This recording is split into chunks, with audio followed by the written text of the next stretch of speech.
Welcome to the Vergecast, flagship podcast of parental leave. Sometimes you take it, and then sometimes things happen, and suddenly you are no longer taking it. All of which is to say, Nilay Patel is here. Hi, Nilay. I would like to say that my default position is to hate and fear the government, and the fact that Brendan Carr has made me return to work early has done nothing but underline and fortify that position, which I hold deep in my soul. I just want to imagine kind of what your last 24 hours have been like emotionally. You're in theory sitting on a couch with a young baby, just living your best parenting life. Yeah, headphone Jack Patel is doing great. He's what, 9 weeks. He found his thumb. He's doing great. How's your baby? That's exciting. He's good. Big pacifier fan. Yeah, and we're finally out of the screams for 2 hours at 6 p.m. for no reason phase. So life is terrific. Our baby is very chill, which it's scary. It's coming. Like, it's all bottled up in there, and I can feel it because yesterday I was rocking the baby, and all this Brendan Carr, Jimmy Kimmel stuff went down, and this poor child just received a full lecture on the FCC, just a full lecture on what is going on with our nation's government, and in particular, the incredible, completely hypocritical Republican desire to control speech from the top levels of our government. Yeah. So we're going to get to, most of the show is going to be Richard Lawler and Jay Kastrenakes. We have a lot of news to talk about. We have a lot of smart glasses stuff. We have a lot of AI things. There's a lot to talk about. But the people demanded America's favorite podcast within a podcast. So we are going to lead the Vergecast with Brendan Carr as a dummy. And from what I understand, Jimmy Kimmel went on his show and said a relatively milquetoast thing. We hit some new lows over the weekend with the MAGA gang desperately trying to characterize this kid who murdered Charlie Kirk as anything other than one of them and doing everything they can to score political points from it. That's it. That's all that happened. And to be clear, we have asked the FCC what about this is objectionable, and they have not told us. Right. We'll get to it, which is the most dangerous thing of all. If you don't know what the rules for acceptable speech in society are, then no speech is actually acceptable. You can tell that I'm just like amped up. Sorry, David. That is very much the point. But so that happens. And sort of in the background, there has been a lot of people on the right who don't like Jimmy Kimmel for one reason or another. Trump has posted many times about not liking Kimmel. That he's just an enemy of that group of people for many reasons. So Brendan Carr then immediately starts making the threats that Brendan Carr, as the head of the FCC, seems to always make, which is that, like, I don't like that thing you said. Wouldn't it be terrible if I took away your broadcast licenses? Jimmy Kimmel's show is on ABC, which is owned by Disney. Disney has all kinds of, dealings with the government over time. Like, basically goes on and I would say makes a pretty naked threat that if you don't do something about Jimmy Kimmel, I am going to use the force of the government to do something to you. It's not even a naked threat. He went on Benny Johnson's YouTube show and said, we can do this the hard way or the easy way. Right. It's not, he's a cartoon. Yeah. Like, this is literally what gangsters say in movies. And Brendan, I don't know if you've ever seen a picture of Brendan. He can't do it with, like, being physically imposing. So he's just saying cartoon gangster stuff. The broadcasters, and you've gotten this right, are entirely different than people that use other forms of communication. They have a license granted by us at the FCC, and that comes with it an obligation to operate in the public interest. And we can get into some ways that we've been trying to reinvigorate the public interest and some changes that we've seen. But frankly, when you see stuff like this, look, we can do this the easy way or the hard way. These companies can find ways to change conduct, to take action, frankly, on Kimmel, or there's going to be additional work for the FCC ahead. And it's not Disney that has the broadcast licenses. It's a bunch of Disney affiliates in cities and towns across the country that have broadcast licenses. And importantly, two major conglomerates that own a bunch of these local affiliates are trying to merge. So they have business before him. And so when he says we can do this the hard way or the easy way, he's putting pressure on a deal. Right. Which is just classic Trump administration stuff, right? Yes. And the two companies you're talking about are Nexstar and Tegna, which would like to merge. And if the deal goes through, that combined company would own, I think it was 80% of local affiliates around the country? No, they would reach 80% of U.S. households. Oh, I see. Oh, okay. So there's an underlying framework here, which is important to understand. Back in the day, all media was distributed over radio waves or print newspapers. Shout out to print newspapers. But back in the day, broadcast media was literally broadcast from towers in cities and towns. There were big-ass pointy towers, and that's how you got your television. But those were basically created regional monopolies, right? You're the local NBC affiliate. You own the NBC affiliate. The next town over, the next town over, the next town over. The government did not want you to also own the ABC affiliate, right? It wanted media competition. So it set rules over how many households you could reach as an affiliate conglomerate. And the rule right now is that you can hit 39% of U.S. households.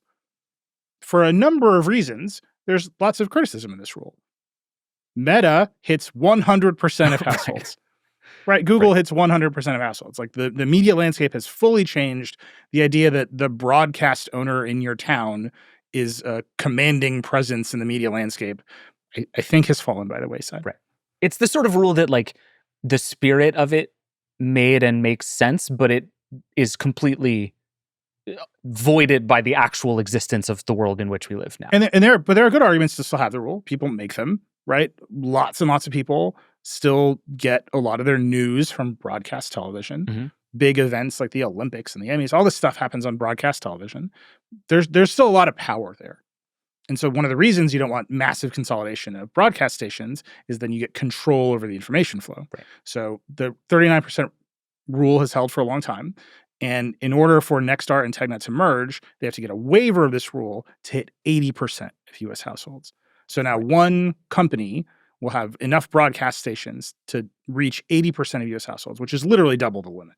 Right. Yeah. So not only do they need the actual merger to be approved, they need the rules to be changed so that the merger can be approved, which is now 2 points of leverage that our buddy Brendan has over this deal for many billions of dollars. And just to stay on but Google and Meta hit 100% of the people.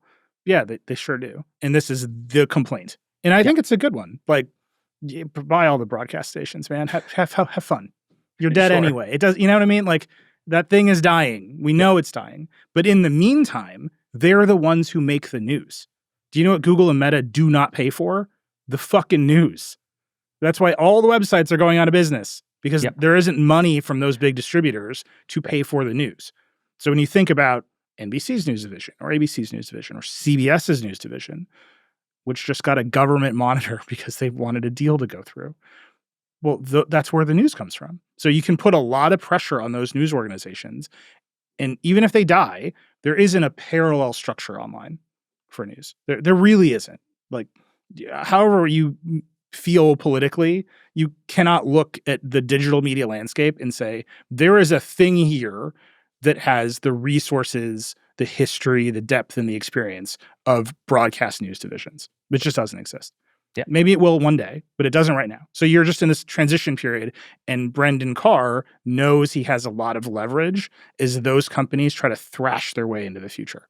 Right. So the first companies that bend to Brendan Carr's threats on Benny Johnson's YouTube channel, like, do you ever say a sentence and you're like, how is any of this actually what's going on? That's a thing that happened. These people are all the most terminally online posters in history. Yes. They all run the government now, and they are playing out the most petty forum grievances. In particular, Brendan Carr, he's just a troll. Yeah. So, but some of these companies, particularly Nexstar and Sinclair, two big broadcasters, they are the first ones to basically bend or cave or bite or whatever you want to call it after these threats. And they start to say, we're going to not show Jimmy Kimmel. Essentially, we're going to put on something else instead of Jimmy Kimmel's show. And then that immediately spirals into ABC saying, we are going to pull Jimmy Kimmel's show indefinitely. Yep. Which now, like, it is one of the more straightforward, like, this is what censorship looks like, Brendan Carr, kinds of stories we've had in a while, which I think is a useful time to bring this particular segment. This is the straightest line between what we have been talking about and free speech disasters that we've had in a pretty long time. You publish what the government wants, you broadcast what the government wants, or the government will punish you. If you publish something the government doesn't like and you don't take actions to remediate it, the government will punish you. That's what he said. It's not even shaded. He said we can do this the hard way or the easy way. There's no dancing around his actual statement. And then the next turn was a bunch of these stations, these big conglomerates. These are not little heartland TV stations in the middle of the country that just, we've got a really rural audience and they don't like it no, these are huge conglomerates in the middle of a $6.2 billion merger that are trying to get government approval to change a rule that has existed for years and years and years about how big media companies can be. And there's just politically, that is just a total realignment, right? Do you want big companies to get bigger? Maybe you do. Do you want big companies to own a bunch of speech in America? Probably you don't. And that usually cuts in a bipartisan way. Like, what have Republicans yelled about the most over the past half a decade? It's how big the platform companies are and how much control they have over speech. Right. What does Brendan Carr say? Ben Smith from Semaphore interviewed Brendan Carr at an event a couple months ago. And he said, do you agree with me that the biggest threat to speech in America is the government? That's the foundation, right? Like, most people agree with this. And Brendan Carr said, no, the biggest threat to speech in America is the platform companies. And the government, will take care of it. And it's like, no, that's still wrong.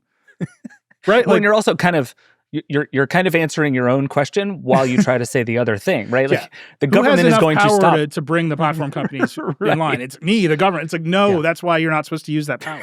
Right? That is in fact the problem we're trying to solve here. And so you just end up in this place where, and you can see this throughout, I think, the aftermath of the horrific murder of Charlie Kirk, that Republicans are totally happy to abandon everything they said about free speech and free expression on the internet when they are the ones in control of the speech. Yep.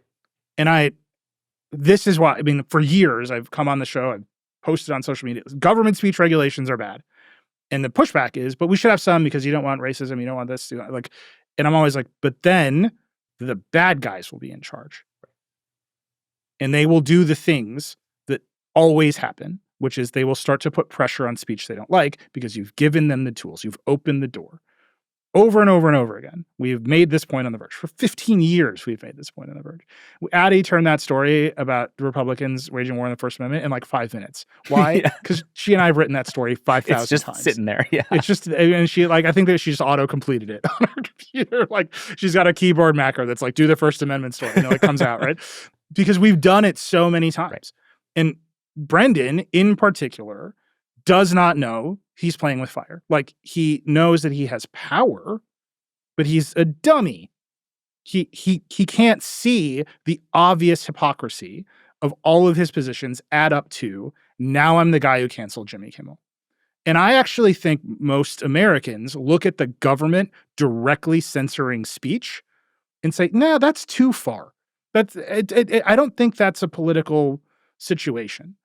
I think the government directly saying, get this comedian off the air is there isn't a better way to launch Jimmy Kimmel's YouTube career than the government trying to cancel him for not even making a joke, for running a clip of Donald Trump. This is the thing about this that I think is so interesting and is so different. And I think the thing we've learned, obviously, since Charlie Kirk was things are different now, right? There are a bunch of confusing, complicated sort of inflection points that seem to be happening after he was murdered. And this one, just all of this is so wrapped up together. But I think your point is right, that this is such a straight line from the government is telling them to cancel Jimmy Kimmel that it seems to have resonated differently for people. And I'm curious if it has felt that way even to you. You track this more closely than most because you're a specific kind of lunatic.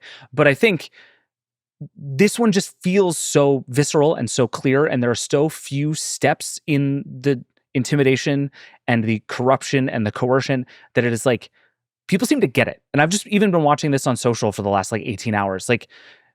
In all the ways that Brendan Carr was this sort of kind of confusing dictator, now he's just a very straightforward dictator. And that's actually a more dangerous thing to be if you're Brendan Carr.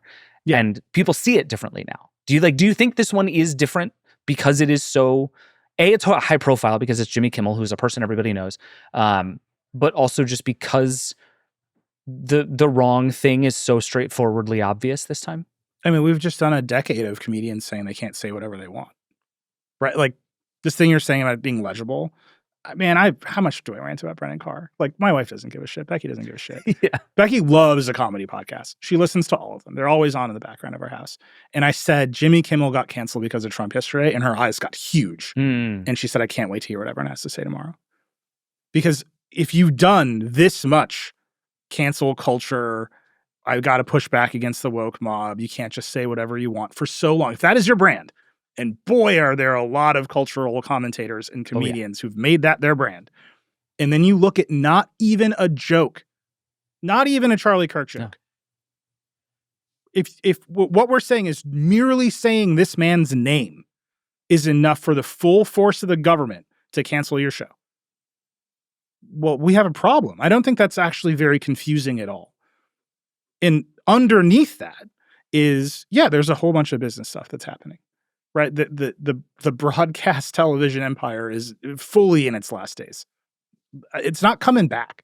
Sinclair, I think, said we're going to preempt Kimmel and we're going to run a special honoring Charlie Kirk instead.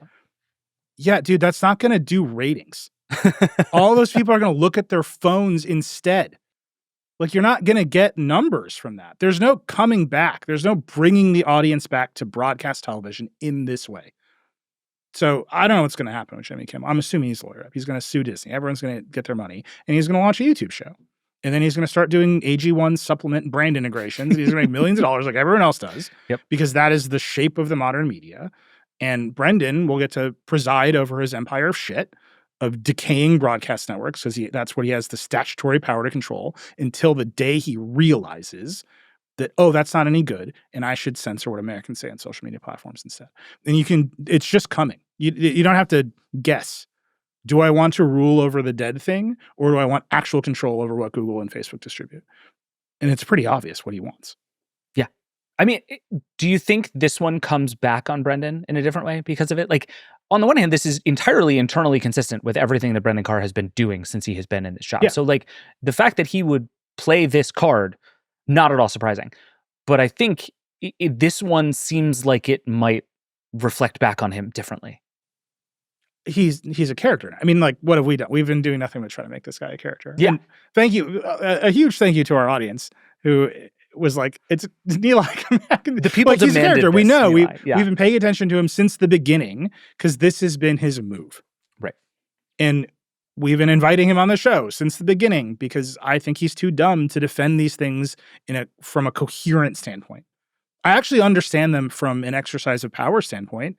This is what censors do when given the keys. Yeah. They find leverage. They don't immediately say, I would like you to delete this content. They say things like, we can do this the hard way or the easy way. You can get your $6.2 billion merger, or you cannot. And to get it, you got to get Jimmy Kimmel off the air. Carr was on CNBC, and he said, look, these are just local stations making decisions. And it's like, dude, you're trying to run. He's already trying to run. He's already trying to pretend that these are little local TV stations just saying we're upset about what these big Hollywood liberals are saying. No, these are billion-dollar companies in the middle of a $6.2 billion merger that will let them reach 80% of American households. This isn't Ma and Pa with a local ABC affiliate. What's that Weird Al movie, UHF? That's what I want it to be. It's not that. Sure. These are some of the most evil suits in America. Yeah. And what is their $6.2 billion merger going to do? It's going to lay off thousands and thousands of people. That's because it the always does. Inevitable result of these mergers. So I feel no sympathy for any of these characters, but I know that if Brendan came on this show, or he came on Decoder, or I don't know, we did a walk and talk in the streets of DC, like, however you want to do it, Brendan. I just know that all of your ideas would fall apart under the slightest scrutiny of, are these coherent? Does the way you feel about Twitter moderation and COVID line up with the actions you are taking right now when it comes to Jimmy Kimmel? Because, boy, you were pissed about Twitter moderation during COVID. Like, super pissed about it. And that was just Twitter.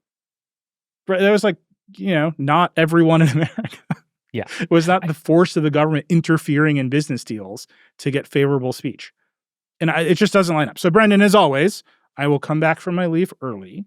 I'm pretty sure the baby can take you. He's not rational and he's a little bit of a terrorist, but I'm pretty sure he can take you. Yeah. But I'll do it anytime you want, man. There you go. Brendan, You heard it here. Also, this is a useful time to remind people, subscribe to The Verge so that we become ungovernable. Subscribe to The Verge so that there is no way anyone can stop us and nothing anybody can do. My joke about AG1, first of all, I just did you do this when you were on leave, David? I just have a list of stories. Oh, yeah. And my desire to ever go to a management meeting again is like basically zero because I just want to do my list of stories. Yes. We're going to have to figure that out. But this thing I'm describing where the money in broadcast media is just rapidly declining and the solution is scale and consolidation because that's what dying industries do, that's real. So all that attention is going somewhere else, and it's going onto platforms. The platforms do not pay enough money to creators. Just, they don't. Spotify does not pay enough money to artists. Instagram pays literally no money to Instagram influencers. It's all brand deals. I think it was Samir from Colin and Samir was on CNBC a few weeks ago, and he said, literally, the platforms don't pay enough money. You have to go be an advertiser. Alex Earle was at Cannes and said, I'm not an influencer, I'm a marketer. That's the money. Yep. The advertising money has come directly into the content because the platforms themselves do not pay enough money to the people who make the work. That's just true.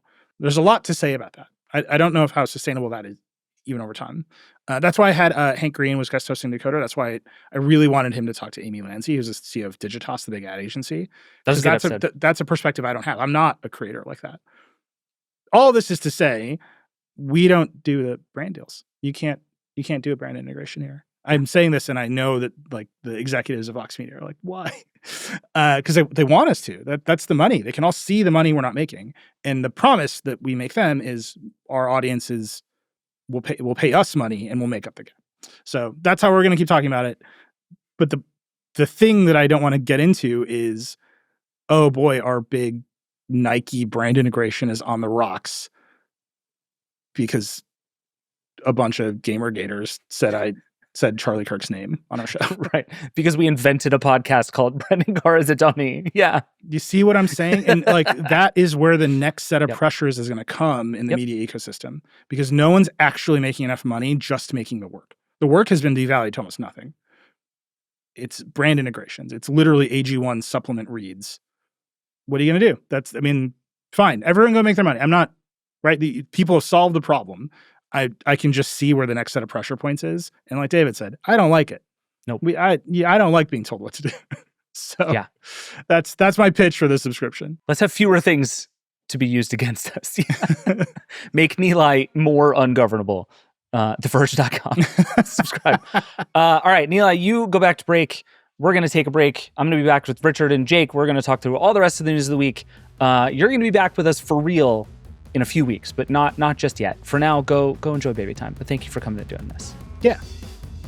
I mean, I'll bring the baby next time. It'll be great. Yeah, good. And hopefully Brendan does not require this again of us until then. Oh, he will. We're coming back in force. We're Brendan Carr Daily is our next podcast. It's going to be amazing. Oh boy. All right, we got to take a break. We'll be right back.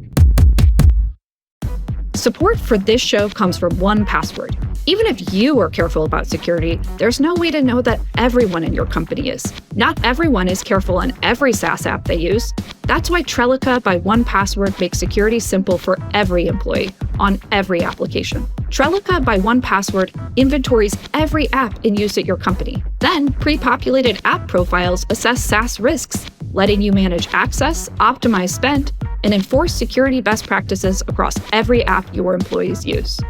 Manage shadow IT, securely onboard and offboard employees, and meet compliance goals. Trellica by 1Password provides a complete solution for SaaS access governance, and it's just one of the many ways that extended access management helps teams strengthen compliance and security. Take the first step to better security for your team by securing credentials and protecting every application, even unmanaged shadow IT. Learn more at onepassword.com/Vergecast. That's the number 1password.com/Vergecast, all lowercase.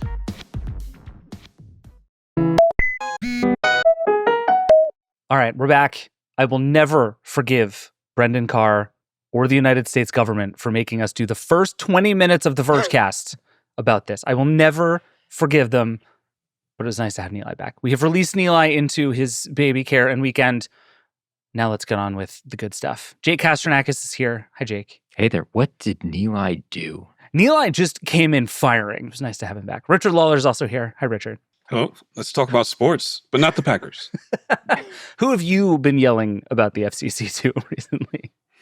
So, Steve Ballmer, of course.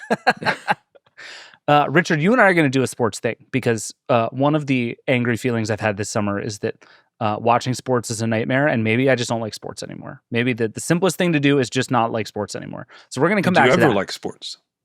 Listen, not now, Richard. Not now. We're going to talk about Meta because Meta Connect was this week. Big week for smart glasses, big week for awkward demos in front of large audiences full of people, big week for Mark Zuckerberg wearing sunglasses that may or may not look very good on his face. We have a lot to talk about. So we're going to go through Meta Connect. Then we have a lightning round full of like a lot of surprisingly huge news. This is like an easy 4-hour Vergecast kind of week, but we are going to do our best not to do that. 3 hours maximum. But let's start with Meta Connect. So the top line of the news here is that Meta announced a bunch of new smart glasses. I want to get into all of them, but basically there is a new product called, and I have to look at these names because they're such horrendous name crimes. There is the Meta RayBan display, which is smart glasses with a little display that we'll get into. V-Song, who has worn all of these and reviewed all of them, said they're the best smart glasses she's ever tried. And that is not a thing V says lightly. I think that's a big deal. There's also the Oakley Meta Vanguard. Sure. And then there is the new Meta RayBan smart glasses. Sorry, David. That's the RayBan Meta. No. Did they? Unless they changed it. I thought I had it right. This is like super inside baseball, but like the original product is the RayBan Metas or RayBan Meta, but like nobody knows that. We're like, oh, it's the Meta RayBan. Right. And so it's just like writing about these on our website is just constantly switching the meta back and forth as we figure out which way it goes. They need better naming. I absolutely guarantee you that behind all of these names were teams of executives and lawyers sitting in conference rooms debating whose name comes first. It's like if you ever watch the credits of a movie and you wonder, there's like, you know, they'll say a bunch of names and then at the end it'll be like, and, you know, Alec Baldwin, or like, and also guest starring whatever, Peter Gallagher. The order in which those names appear and the like prepositions that come before them is like endlessly litigated and contracted. And I just want everyone watching and listening to this podcast to imagine the meeting in which they decided which glasses would be the Meta RayBan and which would be the RayBan Meta, and be so happy that you are not in a life that makes you be inside of that meeting. That's all I have. Just be glad that whatever choices you have made, you did not have to be in the meeting where you decided which one was the Meta RayBan and which one was the RayBan Meta. They're not even names. They're just a collection of brands listed together. It has such like Mark by Marc Jacobs, starring Marc Jacobs energy I'm in a sorry, way that I gotta drives go me the other insane. way on this. You guys are out here disrespecting the Meta RayBan Gen 2. My favorite pair of smart glasses. I mean, I know who makes it. Do you though? Are you sure? Have you looked at their blog post? They go back and forth between calling the Meta RayBan, the RayBan Meta glasses Gen 2. See, I did it myself. I'm there also. And the RayBan Meta glasses Gen 2. So is Gen 2 part of the name or is it not? So even the company that wants us to buy these things doesn't know what they're actually called. This is the first time ever I've been like, maybe Sony has it right just by having endless hexadecimal situations every time they want to sell a new phone instead of headphones. I still remember when we had to ask if it's iPod Shuffle or iPod Shuffles or iPods Shuffle. Oh, God. And Apple's whole thing where you can't put the in front of the name, they don't call it the iPad, it's just iPad. Anyway, if we keep talking about names, I will actually go insane because I could do this forever. Let's start with the display, the screen one, as we are going to call it from now on. This is one we've been hearing a lot about for a while. Our former colleague and current contributor, Alex Heath, has been like scooping this roadmap for years. And we got a demo of Orion, which is, I would say, like the more impressive version of this idea last year. And then this year, this is the first sort of relatively mainstream available version of smart glasses with a screen, which we've known Meta was going to be working on, but now it actually exists. let me just run through the specs real fast before we get into it, because I'm very curious what you both make of this, because I have reacted to this in a way that I did not expect. Basically, they look like sunglasses. They're a little thicker and a little heavier than even the smart glasses we've seen before. They weigh 69 grams, which if that means nothing to you, it's like double the weight of an AirPods case. So just do with that what you will. Tie 2 of those to your head and see how it feels. They get about 6 hours of battery. They have 5,000 nits of brightness on this little screen that sort of shows up in front of it looks like your right eye. And it's just a little tiny heads-up display. It's not like a full augmented reality thing. It's just a little 600 by 600, I think it's 20-degree field of view screen that sits right in front of your eyes. And it's very bright, and everybody who has worn it says they're able to see it even in bright light. Vsong said if you look directly into the sun, you won't be able to see it, but also don't do that, so that's fine. It's just it's a pair of smart glasses with a little tiny display that does some stuff. And I think that's both kind of it and kind of enough to me. And I want to get into the control system in a minute, but the glasses alone, I feel like, are actually pretty exciting. But I'm curious, Richard, what was your reaction to these? I still wonder if they're maybe a little bit too early with these. And I understand they're maybe still planning only on selling limited amounts of these. I don't know how many they think they will move. But one of the things that they mentioned, and I think we'll get to their conversation with Alex Heath, is that lots of people wear glasses already. And as a person, I don't know, David, are you a glasses contacts guy? Or I'm not a glasses contacts guy. Oh, you're one of those actually, it's better than people. 20/20 vision. Like, not to brag. It is bragging. I always knew there was something weird bragging. It's fine. I don't have a lot going for me. I've been trading the ability to look a little bit more punchable for being able to see for basically my whole life. Mm-hmm. And I don't know if I want to wear slightly thicker glasses just to have a screen in them and to have to charge them all the time. Yeah, so can I just read you the quote that Mark Zuckerberg said about this? Because I actually thought it was really instructive and interesting about how they're talking about this. So this is an interview with Alex Heath. And he said there are between 1 to 2 billion people who wear glasses on a daily basis today for vision correction. Is there a world where in 5 or 7 years, the vast majority of those glasses are AI glasses in some capacity? I think that's kind of like when the iPhone came out and everyone had flip phones. It's just a matter of time before they all become smartphones.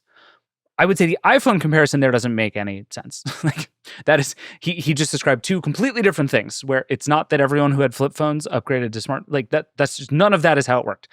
I think it's fascinating to hear him say that our target market is people who wear glasses, because we've had a lot of conversations on this show and elsewhere basically asking the question, are any of these companies going to be able to convince people who don't wear glasses to wear glasses? And I think that is a steep hill to climb for all of these companies. But the idea that they're just saying, okay, how do we take the glasses you're already wearing and try to put some intelligence and smarts into them, vastly more achievable. Like, yes, smaller market, hard for lots of different reasons. People's prescriptions are complicated. Managing this stuff is complicated. These things get expensive really fast, like on and on.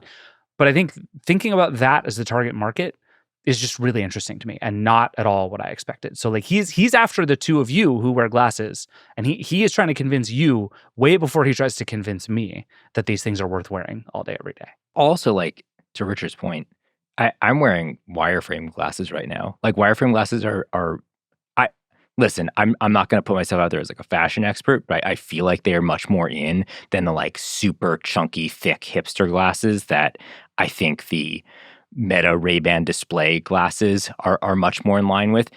They had those 15 years ago. Oh man, that they would be right on target. These things are cyclical. Maybe it'll come back around. Maybe they can convince us. But right now, they're thicker than a standard pair of Wayfarers. And I'm not sure that's even the most popular type right now. So look, these are a fashion product. It has to be fashionable first and foremost. Whether the tech can get there is a whole other question. So I think they have a challenge, number one, in just like bringing these 2 different styles of glasses. Right now it is in one style as far as I can tell, and it is bigger than a standard pair of glasses. They look all right. They're like, it's stylized. It's like heavily stylized. Can they make that work in smaller pairs of glasses? It's going to take a while. And I think that's like a big part of the story here. Yeah, and for whatever it's worth, it does seem like Meta is better set up to do that than almost anybody, right? This huge partnership they have with EssilorLuxottica is a big deal, and that's the company that makes most people's glasses. And so the ability to move this stuff through styles and lines and brands over time is there. But I agree, like, Jake, the gap between what we saw today and your glasses is enormous. Yeah. We're nowhere close. Even like Richard's glasses, which have some plastic to them, I don't think we're anywhere close to this. No, it's massive. And they are big in a way that when someone sees you wearing them, they're saying, oh, you've got those on. Yeah. Which, as a glasses wearer, I can say is not the thing that you want to hear from someone who's noticed that you wear glasses.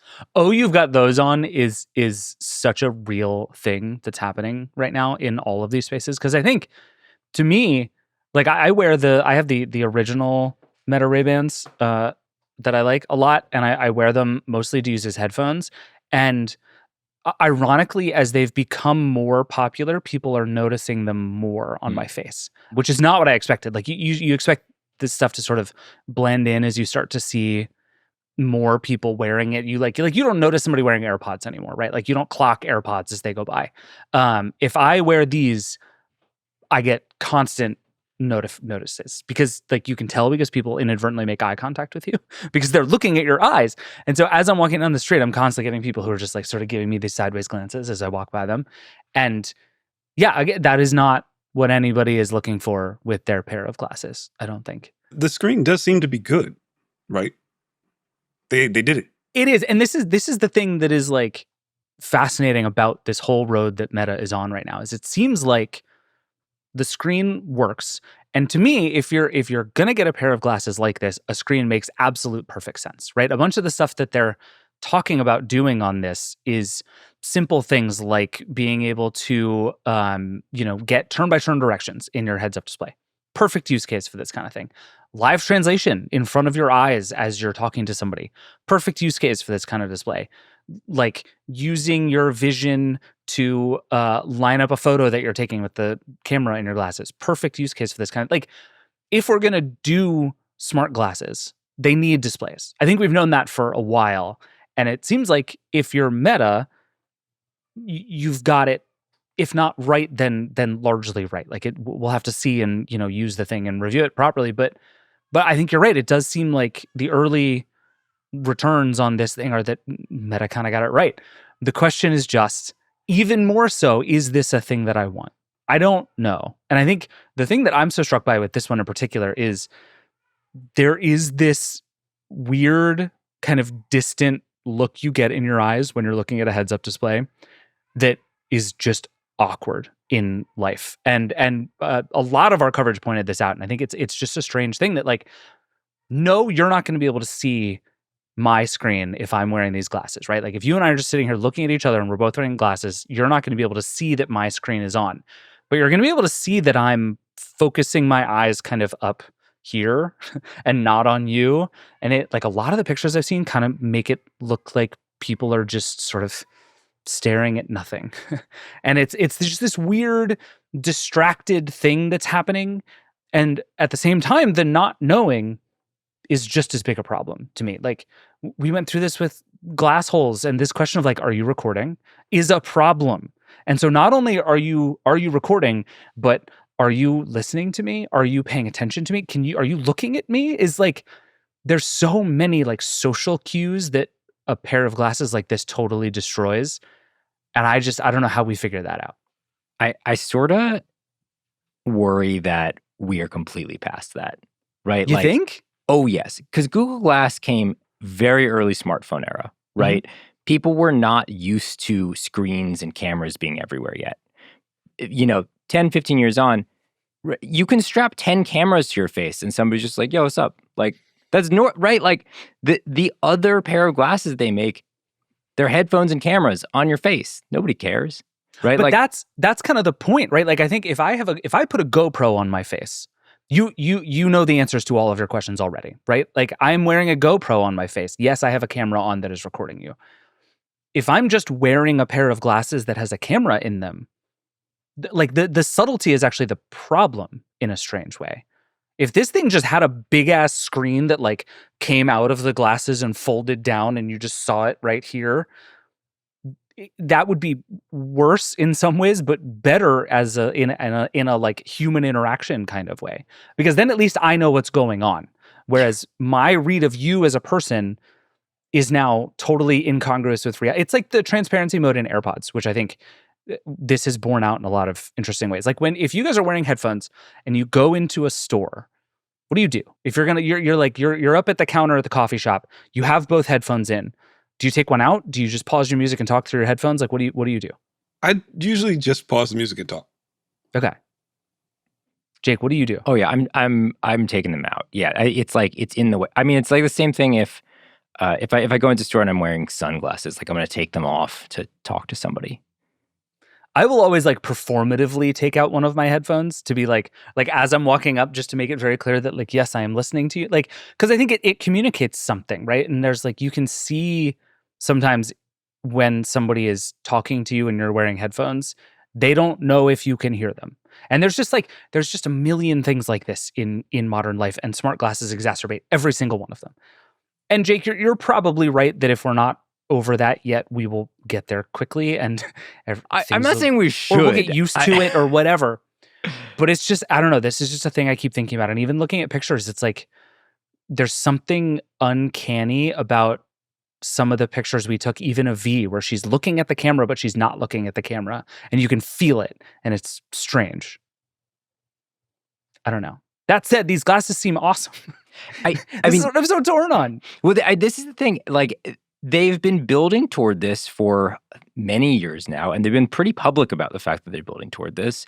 And they're one of many companies, right? Snap has also been racing toward this. And it's, I don't know, it hasn't been clear to me that we were going to get to a consumer product version this quickly. And obviously, we still have to test them. But, you know, in these initial demos, it seems like they have built a reasonably functional product in a reasonably functional form factor. A little thick, a little chunky. But, you know, that's farther than I think anybody expected Meta, the company that makes Facebook, to get with a hardware product, let alone to be leaders in the field. Totally. Yeah, I think that's exactly right. And I think this is probably where we should also talk about the neural band, which is a thing that Meta is doing differently from a lot of these other companies that I happen to think is maybe the smartest single decision that Meta has made. So the way that you control a lot of the stuff on these smart glasses is not with like eye tracking or wacky, you know, camera hand tracking stuff. You wear this thing on your arm that actually measures and responds to your motor movements. And it uses the term is called electromyography, which is a thing that I know a lot about. So if you'd like to talk about it, we please can. But basically you put this thing on, and then you don't have to have your hands up in view of your glasses. You don't have to have your hands anywhere. You can just sort of sit here with your hands in your lap, and I think you pinch to select or to go back, depending contextually on where you are. You double pinch your fingers to get the display up or dismiss it. You like make a fist and sort of joystick swipe on it to do other stuff. You pinch and rotate to do zoom in photos or to change the volume. It is like the closest thing we've done yet to the Minority Report interface. It's just like a smaller, more subtle version of Tom Cruise, like moving all the windows around with his hands. And again, this is another thing that like all the demos say it works. Everybody says it is vastly more natural than what you have to do with a lot of these other devices, which is like in the Vision Pro, you have to get used to really carefully focusing on every single thing you want to do, which is just like not how people exist in the world. And on a lot of these other devices, you spend your time like putting your hands up in front of you in order to take actions, and that's awkward. And so I think the idea of it being a separate accessory is probably not ideal in the long run, but is to me a way better system of controlling this kind of thing than basically anything else we've seen before. Am I crazy? It's subtle too. It looks like a wristband, and like the immediate thought is like they're gonna put a watch on this thing, right? Like, ooh, that's a good call. Like this feels like it becomes something. It seems like it's cool tech on its own, regardless of the glasses. If it was like this, but also a Fitbit, like yes, yeah, I'm in. I'm so in. I don't even need the screen stuff. Like I got all the screen up here. Just give me like step and sleep tracking, and I'll wear that thing all the time. Done. That's a great idea. Mark, get at us. I don't know. Richard, what do you think? I think that's definitely the right decision. We've shown this is how controls work. Have you ever played a video game? Like, have you ever used a computer? Right. We've had this battle. Like being able to use your hands to control something is just better than voice or eye tracking or like head or trying to wave in front of you at virtual things. Like even if you're not holding something, it's just the correct way. Yeah, I agree. And I think making it like a core part of this system probably, again, alienates some people. Because again, it's like, if the goal is just to get people who wear glasses to wear these different glasses, you've now asked me to do even more stuff. Yeah. Right? I'm spending more money on bigger glasses with a different style, and I have to wear this other thing. But for like, if you sort of back your way down from what the technology can do, this feels like exactly the right road to be going down. I think these are very cool, and I'm very curious to see how they do. I think it was Andrew Bosworth, one of the Meta executives, told Alex Heath that they're only planning to make a couple 100,000 of them, which suggests that these are not supposed to be like a huge mainstream product. Even the RayBan Metas, we've been hearing single-digit millions for what they've sold, which is like a hilariously different term. Single-digit millions can mean an awful lot of different numbers. But even that compared to, a couple 100,000 makes clear really kind of what they're going for here. Which brings us to the next one, which I think I have come to think might be sneakily the coolest thing Meta launched this week, which is the Oakley Meta Vanguard, which are some deeply baller-ass wraparound Oakley sunglasses with a camera in the nose bridge. Like, essentially, the way I've come to think about these things is it's a GoPro on your sunglasses. And that strikes me as maybe exactly the correct thing to have done here. Jake, you wear wraparounds to and from work every day, if memory serves. Yeah, as you can tell, I'm big into extreme sports. Mm-hmm. So no, whenever Jake is not on the Vergecast, I want you to picture him bass fishing. That's important to me. Even what's the opposite of extreme sports? Like Animal even Crossing. that's too much for me. These look outrageous and kind of amazing. And the thing is, there really is just like a big chunky camera right above your nose, and it looks a little goofy, but also the entire like vibe of these Oakleys is like boom in your face. It kind of works. And for like that, for what you're trying to film, that's perfect. Well, so they do fitness tracking too, and the camera bit? Yeah, they have a heart rate monitor, they do the camera stuff, and it has like a bunch of partnerships with Strava and Garmin, and you can do you can use the LED that I think is supposed to show you heart rate stuff also to give you like pacing information as you're going for runs. So there's a lot of like knowledge about who is actually buying sunglasses that look like this anyway. Like, again, it's the same sort of thing we were talking about, where it's like we want to take people who might buy something that look like this anyway and give them all these new things to do for this price. But instead of everyone who wears glasses, it's people who buy glasses that look like this. And that to me is such a smart way of thinking about this, right? Where like wayfarers are a choice you make if what you want is sort of the least offensive thing that looks good on the most people kind of glasses. This is the opposite. It's like, here is a slice of people, and it is a very specific slice of people who are going to wear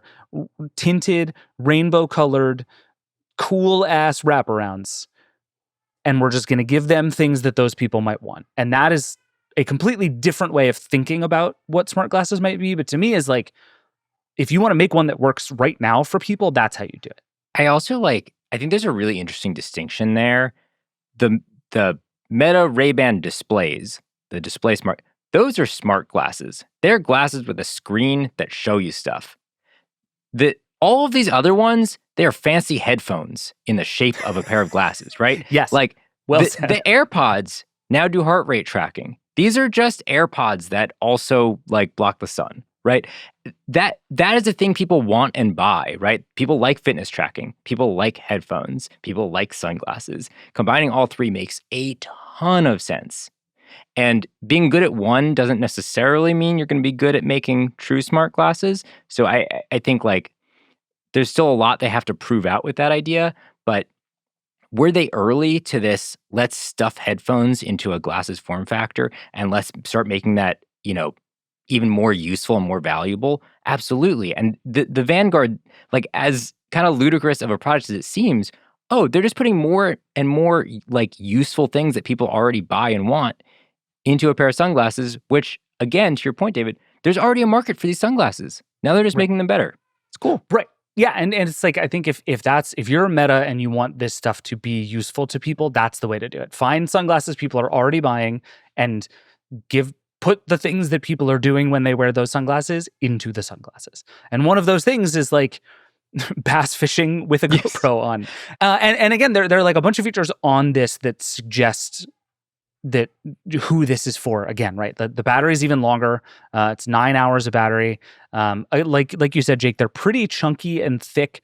But again, that's to get a pretty big camera in here. It does up to 3K and up to 120 frames per second of video, but not at the same time. The more frame rate you get, the less resolution you're going to get, because otherwise you would essentially light your face on fire. I think these things would get so hot. But yeah, they have the heart rate monitor. It's like it is so distinctly obvious who these glasses are for. And I just think that's very smart. They are a total name crime, again, because they're the Oakley Meta Vanguards, which is just a bad name. But the other ones were just called HSTN the last time Oakley and Meta did one together, and it's like the Houston, whatever glasses. Those were dumb. This is better. That's my take. I agree. And the Oakley of it all is so essential to it, right? Like, again, this literally is a product people are already buying. People already want these specific sunglasses from Oakley. Yep. Now you're just giving them an upgrade version. Richard, I feel like you'd look cool in wraparounds. What are your thoughts? Never tried it, but maybe. I think a Vergecast fashion show in which you try them on, no one can see, and we talk about it. Fabulous idea. Podcast fashion show is a thing we're going to pioneer here on this show. It's going to be amazing. So the other device that Meta announced is the more like mainstreamy RayBan smart glasses. This is like the new version of the ones that have been out there for a while. And like you said, Jake, they are headphones. Functionally, they are like, I compare these to like Alexa devices a lot, where there are technically lots of things that they can do and are for. Everybody does the same two things. And on Echo devices, people play music and they set timers. And then there's a long list of other things that almost nobody does. On these glasses, you can listen to music and you can take pictures. And there's a long list of stuff that people can do. You can do the live AI. Lots of interesting ideas about what you might do with a pair of smart glasses. They are sunglasses with speakers and a camera. That's it. That's the whole pitch. And so if that's your whole pitch, doing what Meta did here, I think is correct. The new model is it's more expensive, which is a bummer. But pricing is goofy. Tariffs and inflation and everything has made the cost of everything insane. So like, do with the $80 price increase what you will. It's $379 instead of $299. But it has double the rated battery life, 8 hours on a charge, which is a big deal. The difference between getting 4 hours of battery on your sunglasses and getting 8 is actually the difference between like the battery being annoying and the battery not being annoying, I think, in most cases, especially if you have the charging case, which puts it up to, I think it was 48 hours of total battery life. So this is like you're charging your sunglasses once a week kind of thing, and that's a pretty solid setup. They also have a bunch of the camera improvements, so you can do up to 3K video and up to 60 frames per second, but not at the same time. All for up to 3 minutes at a time, again, to keep your face from lighting on fire with the heat of your sunglasses. That would be a tough way to go to the hospital, by the way. They're like, what happened to you? What are these 3rd-degree burns all over your face? And you're like, well, I was taking some sweet beach pics, and here we are. But anyway, this is like the mainstream version of this thing, and I think it continues to be good and interesting and kind of more compelling than anybody else who is doing this sort of thing. This is a tricky upgrade. Like, on one hand, double the battery. Great. They did the exact thing they should do. Perfect. 8 hours is in the ballpark of where you should be. On the other hand, to keep repeating my argument, these are headphones, and they're now $379. pair of AirPods Pro 3 are $250. Those things are going to be on sale for lower than that in a couple of months. So I don't know. This gets tricky. Like, I feel like when the old model, which I guess is still available for $299, but when they were available at that price, I think that's closer in price to what you might pay for a pair of wireless headphones anyway. This seems like it's getting a little up there, maybe a little tricky. If you're a big fan of these already, maybe this makes sense. I do wonder if this is going to make it harder for them to get sort of that impulse buy that maybe they were banking on for the original model, where people were kind of just like, wow, I can't believe I can get a pair of sunglasses that do that. Yeah, I think if you're at a point where it's like a $100 markup to get all this stuff in it, you start to have an easier case to make. But when it's like double the price and now it'll play music when you already own a pair of headphones, I do agree it's a different set of things that Meta is trying to get you to be into here. Yeah. And it really depends on the AI being good. And my experience with Meta's live AI, and frankly all of these live AI systems, is that they're not very good. Sometimes they're good, sometimes they're trash. And actually, wait, can I play you a clip from Meta Connect, which was, I would say, we've all been to a lot of these events. We've covered a lot of these events. We have more sympathy than most for the cringy demo fails. But in the annals of cringy demo fails, Meta Connect was a tough one this year. So let me just set this up for you, and then I'm going to play you the full 53 seconds of this clip because you need to experience every second of it. So in an effort to test the live AI stuff on the smart glasses, we have a chef standing up on stage, or I guess he's standing up somewhere in front of a table with a bunch of ingredients on it, and the idea is he's going to use the live AI with the camera and all of the different systems, the whole multimodal AI setup, to make some food. Here's what happens. You can make a Korean-inspired steak sauce using soy sauce, sesame oil. What do I do first?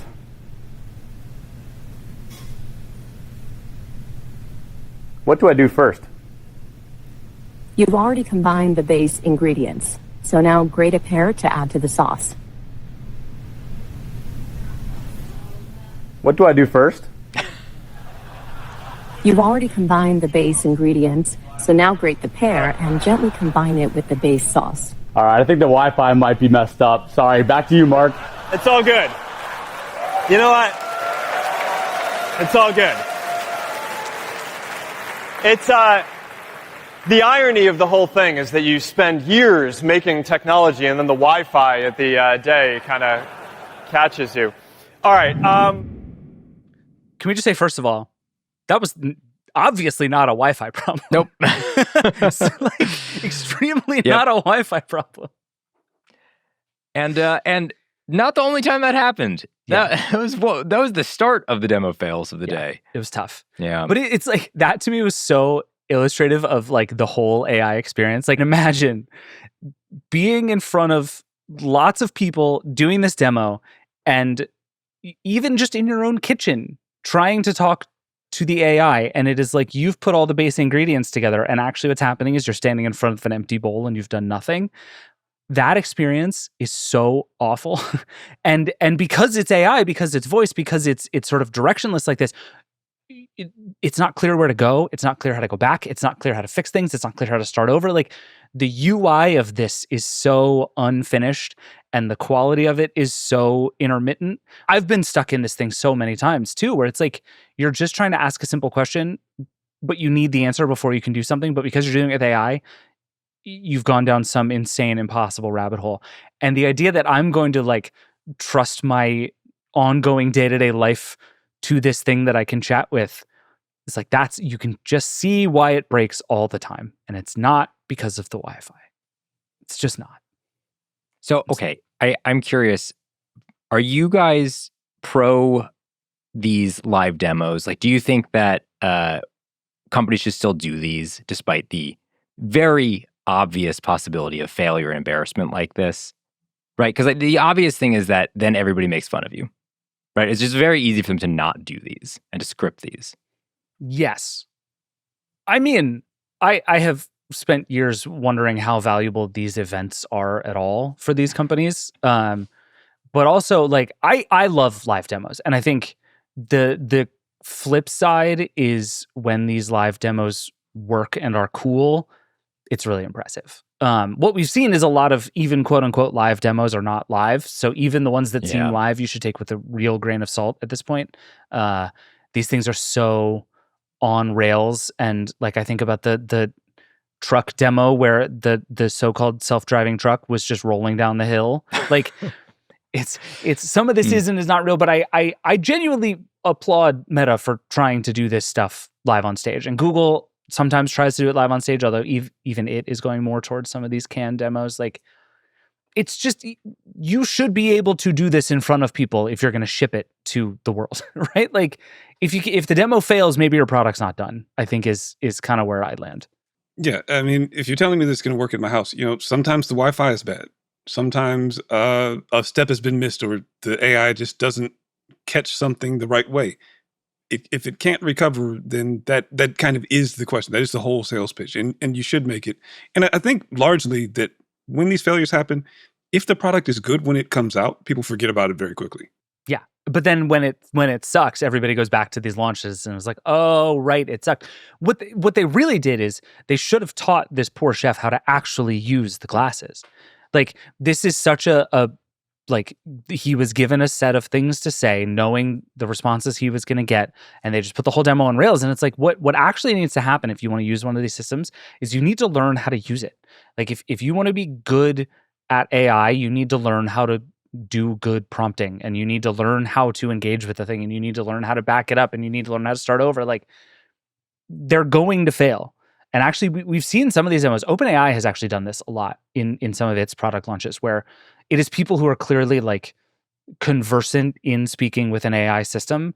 And you see the difference where it's like, even when stuff fails, they're able to sort of redirect, and they understand how the system works, and they're able to back up and start over and try new things. And that ends up actually seeming more impressive in a lot of cases, because it's like, oh, this is this imperfect thing that you are interacting with, but you understand how to bend it to your will. And it's like, if this AI stuff is going to work, that's the bar for all of us. We all have to be able to bend these things to our will, because they're just going to fail otherwise.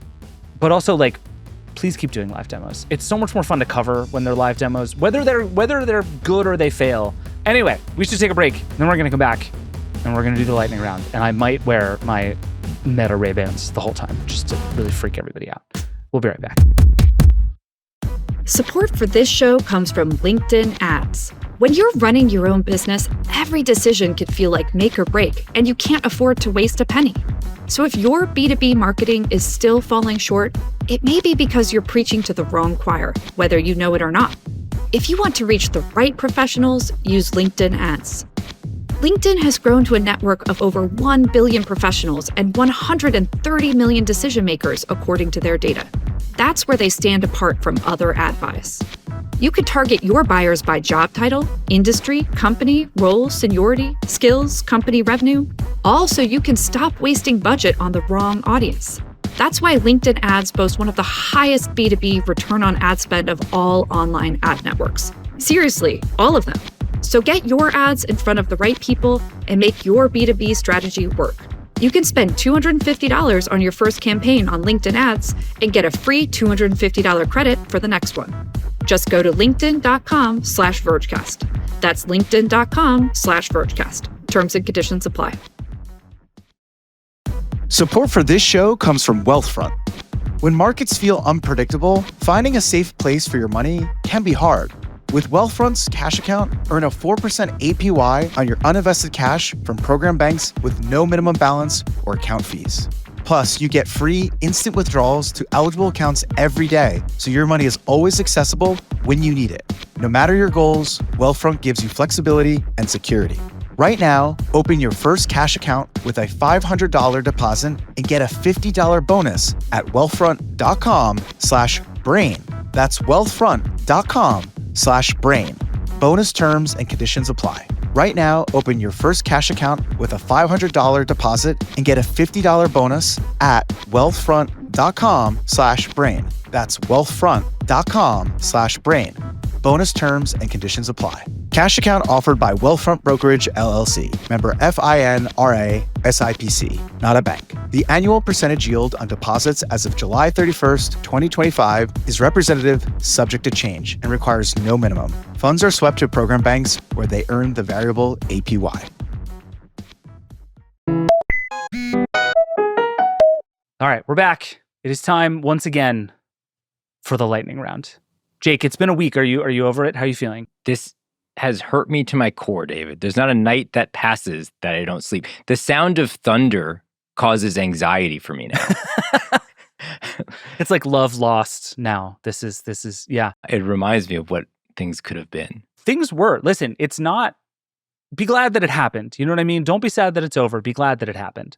The thunder round was a nice time that you had. And now it is dead. It was a beautiful, beautiful summer. The lightning round is back, unsponsored, for flavor. I have to take these off. I feel absurd wearing these glasses. This was You look good. I had a great time. Don't get me wrong. I'm sure Facebook is going to sell me ads based on what we've been talking about here. But let's just run through some stuff. There's actually like a surprising amount of news this week, so we're going to try to plow through a bunch of it as quickly as we can. Richard, why don't you go first? What do you have? Reddit. If we haven't talked about enough AI already, let's talk about what really powers AI.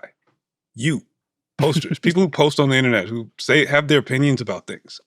Something that, and I think Josh Jezza had an article that we published a little while ago about how humans really power these AI tools that you see. And Reddit has been profiting from that. They have a deal with Google that they've had for a while. And Bloomberg reported this week that they're trying to renegotiate. And part of it seems to be that they want not only to provide results and data for Google and other companies to process to use for AI training, but also for Google and whoever else to do things that feed back into making people post on Reddit more, which would improve those tools because they would have more data to be sourced from. And you kind of see how there's this very interesting thing where we think about how generative AI works and, oh, it's just these computers doing things, but really it's people. And in this case, it's posters. We broke down the type of guy who posts. And you, sir, are very valuable. This is, to me, it's like, this is just Reddit saying the quiet part loud, right? Which is like, we made this deal with Google. The open web is just falling into complete chaos. There are no good websites left except the Verge.com. Subscribe to the Verge. And without Reddit results, Google is effectively useless, which is more and more true every single day. Like it is, at least in my own day-to-day experience, it is wild how often I end up on Reddit after doing a Google search. Like more and more all the time, it feels like that's where people land. And so Reddit is like, okay, well, you've now hitched your wagon to us because we're the only thing left on the web. Pay up. Like this is how you make it more valuable for all of us. You're going to give us money and you're going to give us users. And in exchange, we're going to keep this whole flywheel going for you. And I wonder if Google is already starting to regret the extent to which it is relying on Reddit, because it's actually, Google specifically is making Reddit very, very, very powerful. And I think that's so fascinating. And this company that for years, couldn't figure out how to be effectively run or rub two nickels together is all of a sudden like the last bastion of the web. And boy, would I not have predicted this a couple of years ago.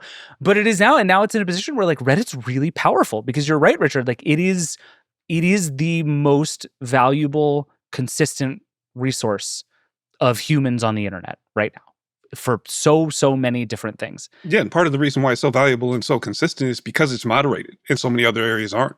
Yeah. But that's really the difference. And because Reddit is willing to then structure and sell all of the data, which is like, and that's the flywheel. And I think it seems to have decided that it's fine, and users will not revolt, and it will be okay. And now it's just gonna milk that for all it's worth. This is such a power play from Reddit. Like, we talked about this last week, right? Like every change they're making is built around the fact that they know at this moment in time, they have a huge influx of traffic from Google, and they have the leverage. They have no idea how long it's going to last, right? And so as they're going back, they're just being really blunt about it. Give us our users, right? Because they know long-term, this deal maybe doesn't work out for them. But right now, Reddit just is Google search. Google is just giving you Reddit results, which is bewildering. But this makes complete sense. Like, they're just trying to move Google's users over to being their users before Google cuts that fire hose off.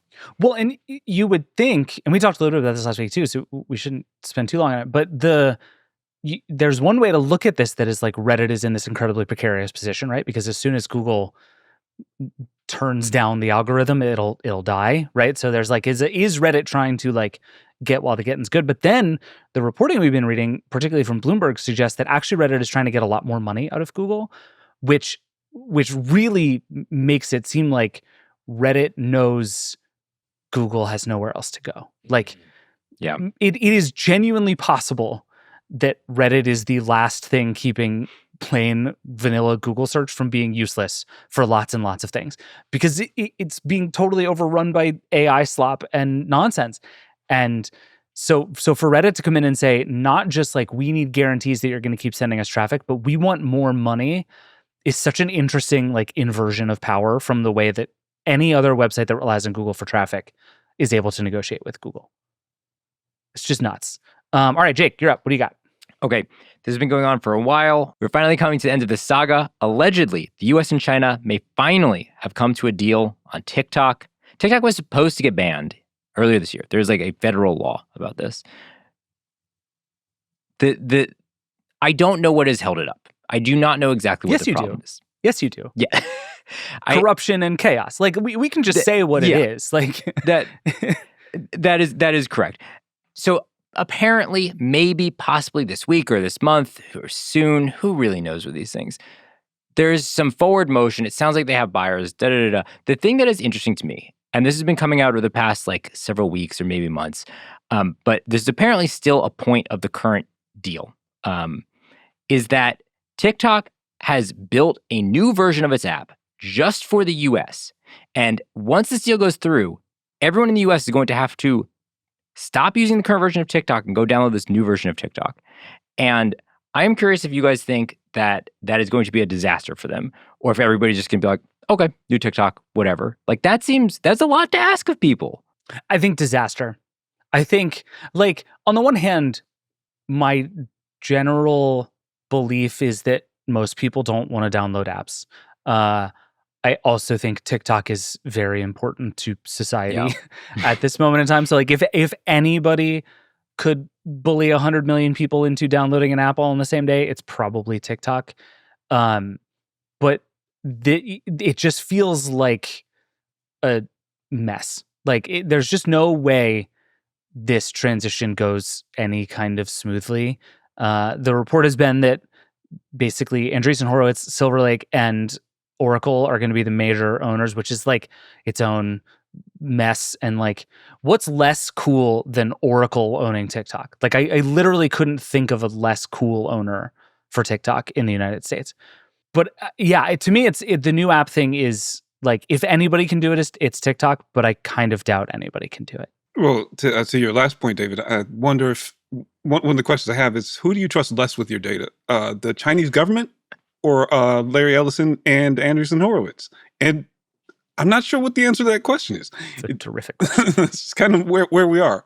But I think they might be able to pull it off. If they have enough support, is it even going to be noticeable? Like, is it going to be something where it just happens on your device? You had an app and now it has been replaced in the App Store by another app. You don't even have to sign in again, and you never know. Is it still good? Is the algorithm suddenly putting some very political videos in your feed all the time? Or is it the same as it was?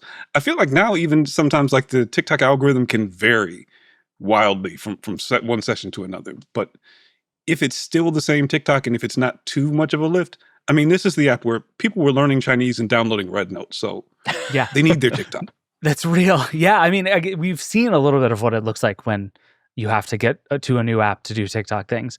I deleted TikTok off my phone for the summer because I was like on leave and just wanted fewer reasons to look at my phone. And what that actually meant is I just ended up looking at YouTube Shorts a lot all summer. YouTube Shorts, not good. Not good. Don't do that. It's amazing how something with 20 years of data on what videos I like is so bad. Right? I feel the same way. It's like YouTube does the thing that Instagram used to do that would always drive me crazy, where it's like if you watch one short about something and you watch it for like 45 seconds, something in the YouTube algorithm goes, oh, that's the stuff. And then it shows me 600 consecutive videos of that thing again until I'm like, I never want to see this again as long as I live. And now the whole shorts algorithm has been ruined for me because there's no way to start over, which is like the thing that TikTok has gotten so good at is the way that it explores and it bounces around and it changes and it moves. Like there is something still different about what TikTok is doing that even all the ones that have tried to copy it have not successfully copied it.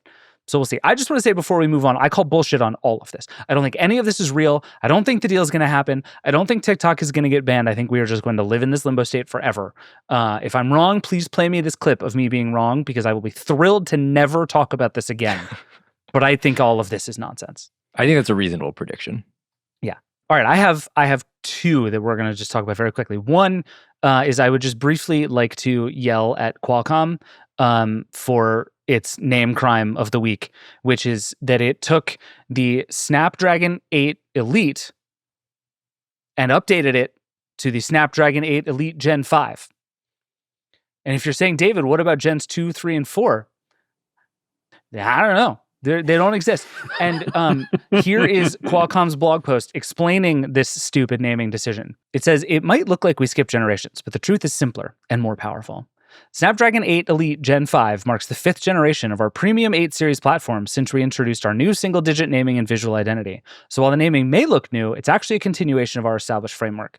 That says nothing, means nothing, and this is a bad name. I don't understand. Every couple of years, they have to just like fully change up the naming scheme. And I'm not saying their earlier naming scheme was good. It was like only tech obsessives could follow what it was 800. It was 800 series. I don't know what numbers they were at, but they incremented them. It was fine. I could say the 8 whatever was higher than the 8 other thing. Now I don't know what they're doing. They're just adding more words. So I just want to read you the names in order. Okay. There was the Snapdragon 8 Gen 1, Snapdragon 8 Gen 2, Snapdragon 8 Gen 3, Snapdragon 8 Elite, and Snapdragon 8 Elite Gen 5. Good, very good. Well done, marketing team. I'm glad you are all earning salaries. You're all fired. The next thing is a brief follow-up to last week. We had seen some info on the new Nothing Ear 3 earbuds. We got the full reveal this week. And as it turns out, we predicted what the talk button on the side of the charging case was going to be almost exactly. It is primarily meant to be used when you have your headphones paired to your phone, and it's essentially just an external microphone. You can hold it to your mouth to make phone calls, which should sound better. You can do voice notes. You can do memos into the Essential Space AI app, which we also predicted. Like we crushed it, and I just think good job us. I also think this is a very good idea. I had this thought when I saw somebody out the other day, AirPods in, holding their phone up to their mouth, talking into their phone. And I had the unbelievable urge to be like, that's not how it works. Your phone is accomplishing nothing with you holding it like this right now. But it is true that when you have a microphone closer to your mouth, it is going to sound better. Like one way to sound better on a phone call is to put the microphone closer to your mouth. And something like this, when you want to sound good, whether you're like on a Zoom call out in the world or you're making content or whatever, having a thing that is like attached to the device that you're already using that is just a sort of always on immediate external microphone, I think is very clever. And I think people will use this. So kudos to Nothing and also to us for getting it exactly right. I second that. Richard, what's your second one? My second one, yes, YouTube. This week they had their big Made on YouTube event that they have pretty much every year. But for this time, it's been 20 years. So they were talking about the next 20 years. And one of the things they were talking about is what might actually get the lightning round a sponsor. If we get a sponsor later, we can use AI to dynamically insert the ads. So it'll just suddenly appear with new ads. And it's one of those things that's a little change, but also kind of changes things in a big way because we've seen how creators have gotten used to saying, oh, and my sponsor for this video is blah, blah, blah, blah. But they don't have to do that if they can just change it.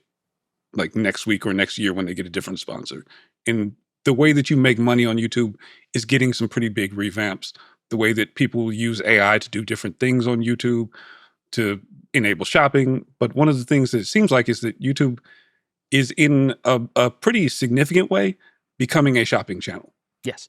This seems to be every video platform's best idea about how to make money is like, what if we just let you buy the products shown on screen? And I'm not saying that's a bad idea or the wrong one or won't work. It's just the only idea anybody has is like ads and also click to buy the cool wraparound sunglasses that somebody is wearing. Like that's it. That's all we're doing here. But I agree with you that I think the dynamic ads thing is a big deal. It's going to mean a lot of deals shift for creators away from like basically making sponsored videos to like, if you can get to the point where you just make a lot of videos that get a lot of views, that's going to be much easier to monetize than it has been in the past. Or if you have an old video that suddenly becomes popular, now you can sell a new sponsorship on it. Right. And you're going to be able to make brand deals across your whole channel all at once. And that's like, there's just a lot of ways in which YouTubers only get to make a specific kind of deal. And now this is a different new kind of deal that I think might make everyone's viewing experience much worse. Probably. But what we've seen from YouTubers is that they respond very quickly, and I think in maybe ways that we didn't expect, to changes in the way that you make money. Why does everyone make 20-minute videos now? A lot of the different things that you see. That's how you get mid-rolls. When the incentives change, their actions change. Totally. And this is like yet another push from YouTube into just being live television, right? Like there's a reason every 30-minute comedy is structured the way that it is, and it's because of ad breaks. And there's like everything is tuned to, every X number of minutes there's going to be an ad break, and we don't have control of what's there. We're not sort of seamlessly integrating it in. We just have to stop the thing, but make sure you come back. And like you said, I suspect we're going to start to get a lot of like, there's going to be cliffhangers 6 minutes into every YouTube video so that you keep watching after. Like all of this stuff is going to happen, and you're exactly right that the people making this stuff have absorbed and morphed to what the platform wants, and especially how the platform monetizes really fast. And so I think you're going to start to see this super quickly all over YouTube. Like the era of the 30-minute multi-camera comedy on YouTube legitimately might have just begun. Like, it's going to be fascinating. There's also a thing that you can do now with side-by-side ads in live streams, which I hate in principle and hope no one ever uses, but I'm confident that they will. I'm going to go next because, Jake, I want you to go last. Okay. My next one is a fascinating bit of weird chip machinations, which is that Nvidia just invested $5 billion into Intel, essentially just by buying a bunch of Intel stock. But they have a plan between the two companies to jointly develop chips both for PCs and for data centers using a lot of Nvidia's technology. So I think the idea is essentially like Intel CPU, Nvidia GPU in chips together. It's weird times for both of these companies. Intel just sold part of itself to the government and part of itself to SoftBank. Nvidia made weird revenue sharing deals with the government. Like all these companies are just like tied up with each other in really bizarre ways. But there's just a fascinating thing here where like, I think, Richard, you're more, I would say, up on the PC chip game than I am. But my impression recently has been that AMD is like a real threat in the mirror of both Intel and Nvidia. And this is a way for them to combine to try and push back. Is that a fair way to look at this? I think it really is. It's something where Intel has been behind and Nvidia has, at least in certain ways, been ahead. But by combining, they do some of the things that AMD has been doing, where they can do both the CPU and the GPU side of it. That is so crucial to these AI applications. And having that integration, and also kind of on a personal computing level, gaming. If you can have a system where you're buying suddenly an NVIDIA GPU/CPU, that's quite different than what we've seen before. And feels like, I mean, again, we'll have to see how this actually nets out, but the idea of being able to buy like NVIDIA integrated graphics in your high-end laptop seems like potentially a very exciting idea. Yeah. Also, poor Intel is just like this pathetic little company that no one wants to let die, but maybe should just die. And like, if this company can't figure out how to turn it around now with the support of everybody trying to keep it alive no matter what the cost. I don't know what we do here. This does feel related to that, right? Like one of the problems Intel and its foundries have had is customers are like, I don't know if you're going to be here. Like, should I make a deal with you if you? And I say what you will about the U.S. government taking a stake in it for money that Intel was already being given, but some of that was meant to, I think, send a signal like, hey, Intel, they're going to be here, and I think Nvidia doing the same thing is kind of in the same ballpark, right? Nvidia is saying like, hey, we have some faith in Intel. Not only do we have faith in Intel, we have skin in the game now. So this is like, feels pretty meaningful for Intel in terms of their ability to turn around. They still have to do it. They still have to do the thing and make good products, which apparently has been a challenge for them. Yeah, it's hard work. But they just got a bunch of money, and they've got Nvidia's expertise, so that certainly should help. Yeah, it was funny. There was like a huge stock rally after this because like just rubbing elbows with Nvidia instantly makes your company exciting to a lot of people. Like this one's going to be fascinating to watch shake out. Jake, end us with some sheer abject rage. Yeah, I mean, I know you guys are always saying like, man, the screen on my refrigerator is not big enough. The screen on my refrigerator is one of the most valuable, useful screens in my house. I wish it could do more things. I love gaming on it. I love being productive on it. Samsung loves that screen too. And in good news for everyone everywhere, but specifically in the US where this is happening, there are now going to be advertisements displayed on the screen of your Samsung smart fridge. Okay, like that's actually like, I'm like, this is galling. This is like really bad, right? They sold you a product. This is a product that lives in a major room of your house. And now they are changing the product they sold you to put ads in your face. Like, this should not be allowed, number one. This is like a terrible product feature, number two. Stop putting screens on fridges, number three. That's all I got. Okay. Allow me to make the other case. Oh, all right. I'm just kidding. Subsidize the fridge. Go the telly route. Ooh. Zero cost fridge, but it's always showing advertisements. It's always showing advertisements, but okay, here's how you do the advertisements on my fridge. You make it, you use the camera on my Samsung fridge to take a picture of the inside of my fridge. And then you fill it with sponsored products. Oh my God. And you're like, wouldn't it be great if you had all this stuff in your fridge? And I can just be like, boop, boop, boop, give me those. And it immediately Instacarts them to my house. That you is just a fill perfect it up with advertising scheme that I would fall prey to. Prime energy drinks. Yeah, you're just like, oh, dope. I have some chocolate Haagen-Dazs in my freezer. And it's like, no, you don't, but you could. You know what? They would get me. But no, I think this is a total disaster. And I also think in April, Jen Tui asked Samsung executives if there were going to be ads because, like the smart person that she is, she looked at an enormous screen in a prominent place in your house and said, I bet they're going to sell ads on that. And the quote said, they don't currently have ads, and quote, no plans regarding the inclusion of advertisements on AI home screens, which we took back then as like, oh, thank goodness they're not going to do ads. Now what I'm hearing is we still haven't figured it out, but we're going to do it for sure. we don't have our plan yet. No plans what they meant. Is not no. Correct. No plans is not no is a useful thing. This is like genuinely like throw out your fridge and get a new one possibilities here. If they're doing this ad in the wrong, like if you play an auto playing video ad on my fridge screen, I'm just like that thing is going either off of network or into the for sale section of my Nextdoor app very quickly. You don't want going to the fridge for a snack to be like pumping gas? No, that's not what you love? Wow. So all the podcasts that I've been listening to recently have been advertising for Jordan Peele's new movie, which is about football players.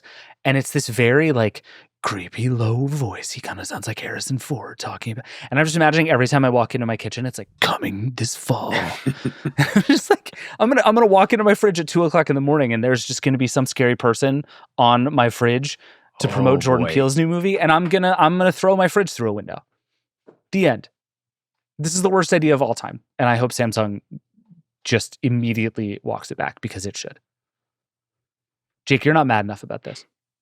I know. I've just been so pro fridge ads.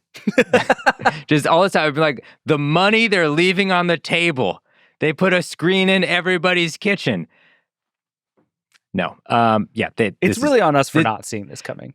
I mean, to be clear, I don't think we've been all that pro fridge screen. I know there are people out there, they have screens in their fridges. I don't know how they got there. Is anyone using them? Are they valuable to you? I don't have a screen on my fridge.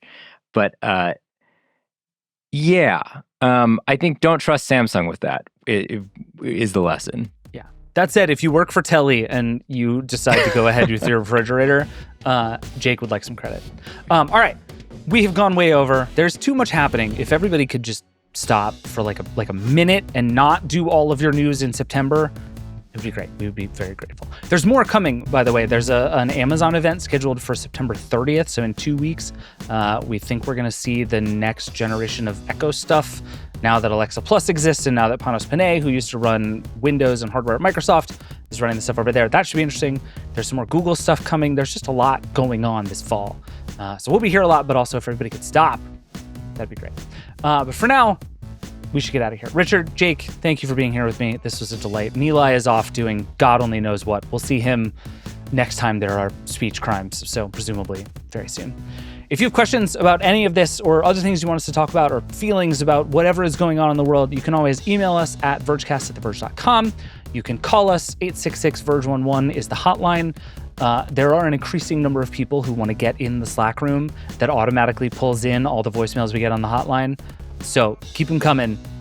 We love the hotline. The Vergecast is a Verge production and part of the Vox Media Podcast Network. It's produced by Travis Larchuk, Brandon Kiefer, and Eric Gomez. We will be back next Tuesday. We're going to talk about YouTube. We're going to do some more takes. I have feelings I need to get out. We're going to talk about them. See you then. Rock and roll.